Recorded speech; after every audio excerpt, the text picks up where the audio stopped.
What's going on in the projects now? My moms and pops still live in Queensbridge. On Newsroom Live and also on Street Soldiers, we're taking a deep dive, a look into NYCHA gang wars. NYCHA is the New York City Housing Authority. About 500,000 people live in public housing, in NYCHA housing throughout New York. It's almost its own city. And each development has its own name, and it's turning out that more and more of the developments have their own gang or gangs in there as well. She is right about it being like its own little city. We call Queensbridge QB City. It's still called QB City. It's the largest housing projects in the world. 6 blocks, 96 buildings, but the most talented. Don't get it twisted.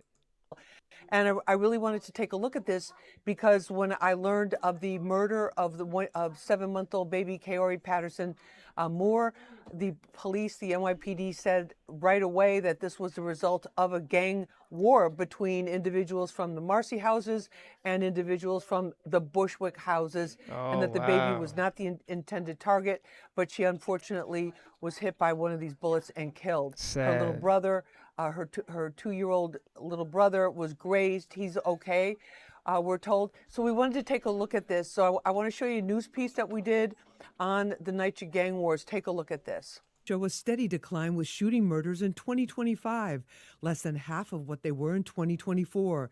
But in Brownsville, NYCHA developments like the Seth Low and Van Dyke houses are controlled by the Wu 780 Alliance, with subsets like Bloodhound Brim and Gorilla Stone Bloods. Their rivals are the Cho, a coalition including Folk Nation and Hood Stars, who operate out of Tilden houses and Riverdale Towers. 36 total members from both groups were recently indicted for 36 shootings, with 11 victims, including one murder. Many of these shootings took place where there were young children in playgrounds, in the neighborhood. There were bystanders. The NYPD says the murder of 7-month-old baby Kaori Patterson Moore in Williamsburg, steps away from the Bushwick houses, allegedly stemmed from a gang beef. The accused shooter, Amuri Green, is from the Marcy houses and, like his alleged accomplice, now being held on murder charges with no bail. The police are doing their part, but you can't arrest your way out of this problem. Yes, shootings and the statistics are coming down, but that does not replace the fear that still exists, especially in public housing. The vast majority of NYCHA's nearly 500,000 residents Queensbridge are right law-abiding there. citizens who are living their lives and taking care of their families and each other. Whitman Houses Resident Association President Julie Sharpton says they have many events and activities, but the fear factor is real. Whitman There's is this Fort Greene. apprehension that, am I gonna have to run for my life just trying to go to the store? Hocus 4-5 was once in a gang. Now he's warning the next generation about the life-changing consequences of gang activity. So he founded the Drop My Flag Challenge. He believes the NYCHA-based gangs are growing because teens want to be popular. It's a cool thing to do. It's cool to be on social media and go viral and be disrespectful. Positivity don't get as much, push as negativity. That's the truth. Brooklyn. That's the truth. And you can see the entire show, the entire conversation, tomorrow at 4:30 Eastern and 10:30 Eastern, right here on Fox Local, streaming live across the United States, and also on Fox 5 New York in New York City and the Tri-State, and people with the cable plans and the streaming plans that include Fox 5 News from New York City. And I want to bring in right now our special guest, Tariq Shepard. He's a former NYPD Deputy Commissioner. You just saw him in that news package. He's also the co-founder of Harlem Ridge Advisors. Tariq, thank you so much for making time for us. Thank you. Great to be here. And Tariq, with these gang wars, which are becoming increasingly more serious, even though the crime is going down. It's crazy because back in the days, we didn't call it gangs. It was crews. It wasn't until Bloods came to New York that the word gangs was used, but it was always a group of teens or young men that hung with each other and had problems with dudes from somewhere else. That's always been there, but gangs came when the Bloods came in 93. This is nothing new. It's always been like this. Wherever there's poverty, there's poor choices. Why do you think they're still growing and they're still a problem? Well, there's many factors there, right? One, you have to look at raise the age. The violence with teenagers has exploded since then. No matter what side of the aisle you're on politically, you have to take a look at this. Two, you have to look at how the youth are being exploited by gangs, especially in public housing, because these have become breeding grounds for gang recruitment and gang activity. And when you put a lot of the factors together, along with the fact that we need to overhaul our juvenile crime and court division, we have to do that. When you go to youth court, that is where we have to tackle and have some answers for some of these problems because we get the indicators early on. And we have to tackle those problems there because we get our hands on these young people early. And many times it's we don't do enough and then it's too late. And then we've seen, we saw with the shooting of the shooting that resulted in the death of baby Kaori Patterson. More, this is gang, different turfs. The gangs are they seem very organized, according to the Brooklyn DA, with their turf battles, with their alliances, making all these kind of loose alliances with other crews and other gangs. What does that do for the residents? Because we want to point out the vast majority of residents in NYCHA are law-abiding citizens. They're low and moderate income individuals and families just trying to make ends meet and go about their business. But there's like a reign of terror because they don't know if they see a teen, if this is somebody that's going to pull a gun on them. Lisa, and we've always seen this in the world. Just to be real and be honest, we've been running from shootouts since the 80s. Well, I can only speak for myself, born and raised in Queensbridge. We was running from shootouts since the 80s. First, you would fight. You probably get jumped if it was a situation. Knives. Then guns came. This cycle of violence will not stop because the government doesn't want it to stop. You must remember, crime provides jobs. I want you to think about that. No crime. Imagine no crime. I'm talking literally no crime. There's no need for police. There's no need for COs, POs, prisons.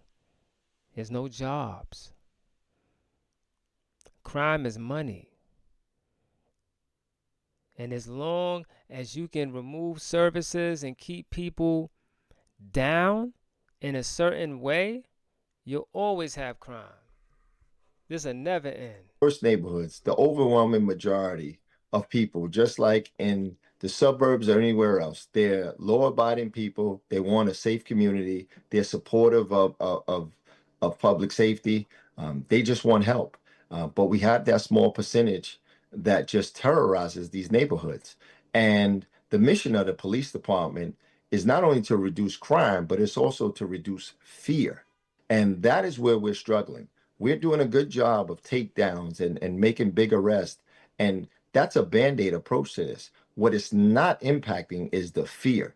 People who live in these communities are still in fear. In and around these communities, they're still in fear. They're afraid when they have to walk through certain developments to go to school, to go to programs. And that's why simply adding more programs is not the answer. If Nope. kids and community are afraid to go to the programs because there's no safe corridor, what difference does it make if you add more of those? So the fear coming down is the goal because a lot of these people who live in these neighborhoods are living in true fear.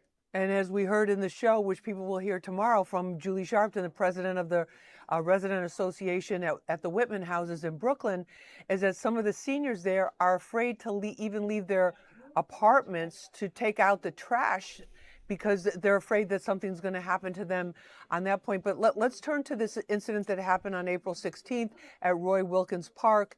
You had we saw a 15-year-old. He's a good student. He's at Eagle Academy. He plays a musical instrument. He's had his book bag on with him when he goes into the park. And after he was shot, very soon after that, the chief of detectives at NYPD said that they believed he was gang affiliated and that this was gang related. His family said absolutely not. He was in school. He was not involved with this, but there was some activity on social media that he was connected to in terms of comments and liking things or whatever. Is it, what is this? Is there like an auxiliary gang? Is there like a junior gang to these other gangs? I mean, why are we seeing so many underage kids like him that seem to have it all together, that come from good families, families that are really doing everything they can to raise them right, and getting caught up in this?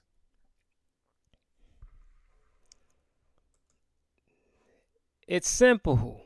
When you get outside with your friends and when you get online, look, we see it all the time, right?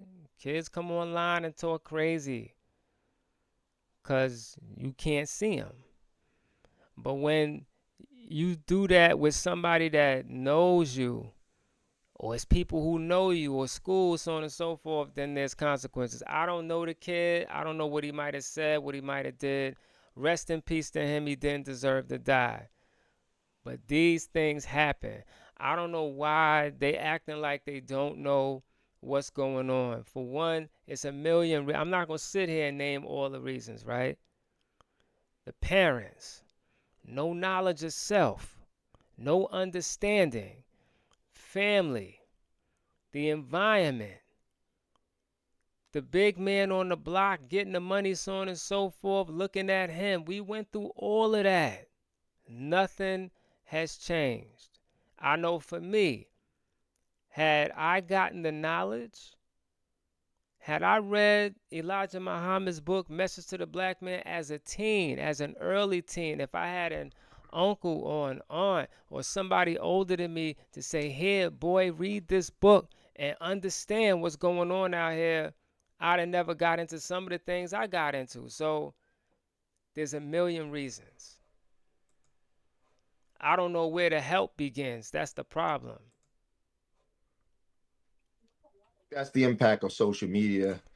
These are the way kids are communicating and engaging with each other. So it's very easy for a parents or a family to not totally know what's going on with their child. It's even harder these days because of social media. So there's a possibility that he has some connection and some post or some interactions back and forth with people who are legitimate gang members, and maybe he's not, but he could be affiliated in different ways. But it doesn't matter. Murder's still wrong, right? And Right. so you look up at what's happening here, and I think part of what's happening is there's a big cultural difference between my generation and a little bit younger than me when we were kids. Even though there was gangs, there's always been gangs, but we handled things. We didn't have so much access to guns like these young people do now, and you know we had fights and it was over. Sometimes even gangs, they had fights and it was over. Now, because of social media, because of imagery that's out there, because of what they hear in their music and movies, everything goes to guns, even with young people. And this is no, these kids are not different than the kids before. They just have greater access to weapons, and that's the culture now. And that's what we're dealing with. We're dealing with the same fights that happened 20, 30 years ago. But now these fights, guns are being brought to these fights, guns are being brought to these disputes, and it's becoming homicides and murders by But gun violence. The other thing, too, is nobody wants to lose. I remember starting to see that in the 90s. If you punched a dude in his face, he came back with the ratchet. Dudes would tell you, yeah, I do A, B, C, and D. I'll be back. I'll be back. Guns changed the entire game. I can't lie though, good and bad. When guns came into play, whenever I went somewhere to see a female or something, I'm wearing jewelry, so on and so forth, right?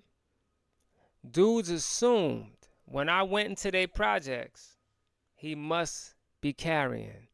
For him to come out here like that, he must be carrying. Now, I wasn't wearing no big Rakim Big Daddy Kane chain, But I did have on jewelry. Always had jewelry, a watch, a bracelet, something, chain on, right? New kicks on, clothes. Dudes would look and be like, he probably carrying. So they moved a certain way. It wasn't no aggression. So in that way, it helped. But in other ways, way more other ways, it was way more detrimental when guns came into hands. But Tariq, is there the same punishment for these types of crimes for underage teens if they're the ones that pull the trigger as there was back in the day?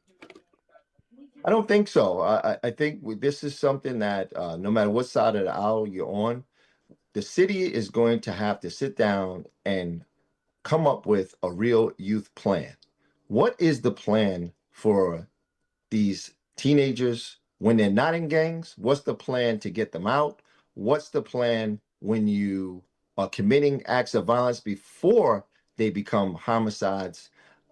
These many times we have our hands on these people for other things, juvenile delinquency type things, and we have no correction for those behaviors, and then we expect to see something different down the line. It's not going to happen. They're in the same neighborhoods, they're surrounded by the same people, and it's going to get worse. And then when they shoot somebody, stab somebody, kill somebody, rob somebody, then we want to pay them some serious attention.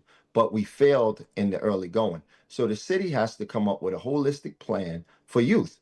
And it cannot just be adding programs. Adding programs does not take away the fear that It's exists in not these the city, it's neighborhoods the to parents. go and attend some of these Yo, events hold and on, I'm programs. sorry, y'all. If the parent look, if the parents are young, right? You got young parents who barely just got out the street themselves, didn't go to school, didn't and they have kids. What like this is what's going to happen.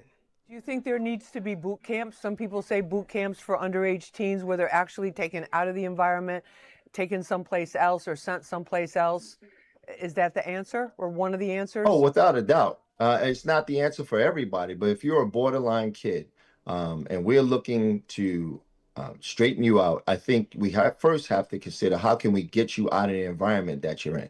There's no way for us to expect behavior to change, putting you back into the same environment that's out of control, where even that child is living in fear. And that's why he's joining the gang to begin with. It's not just about being cool. He wants to be part of something to keep himself safe so he can move through these developments, these public housing developments, and be safe himself.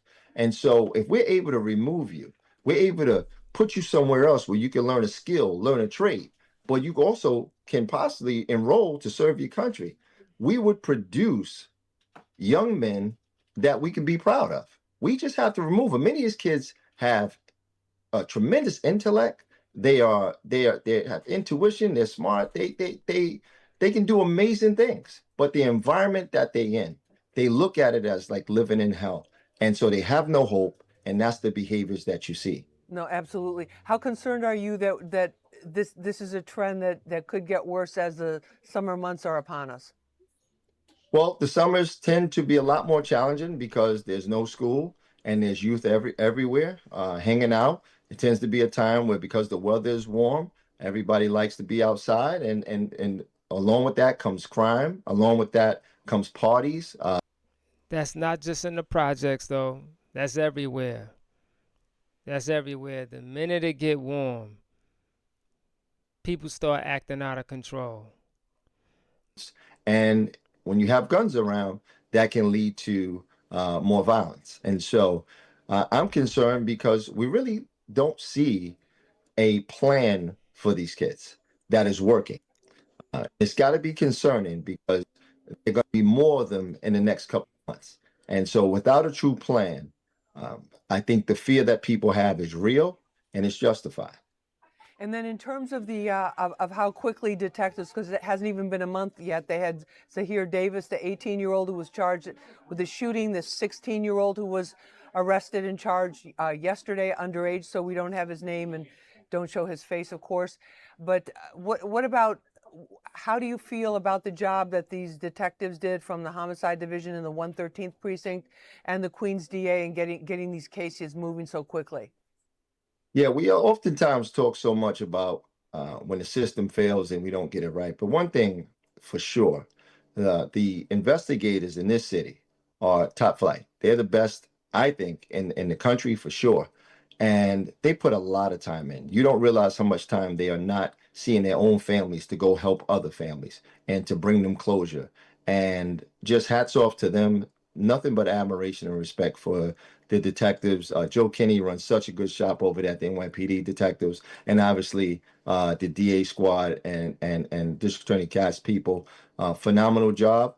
And you don't know what this means to families when you can't bring the victim back, but to add closure to these things is very important to the family. And so um, the job that these detectives are doing really is God's work. All right, Tariq, thank you so much for being with us. We appreciate it. Lots of great information Thank there you. and Always insight. great to be here. Thank you so much. Tariq Shepard, former NYPD Deputy Commissioner and co-founder currently of Harlem Ridge Advisors.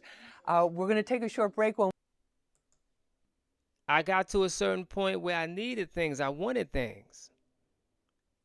I asked my pops, he said next week. I asked my mother, go ask your father. I asked my father next week. Next week, I had to go out and get it myself.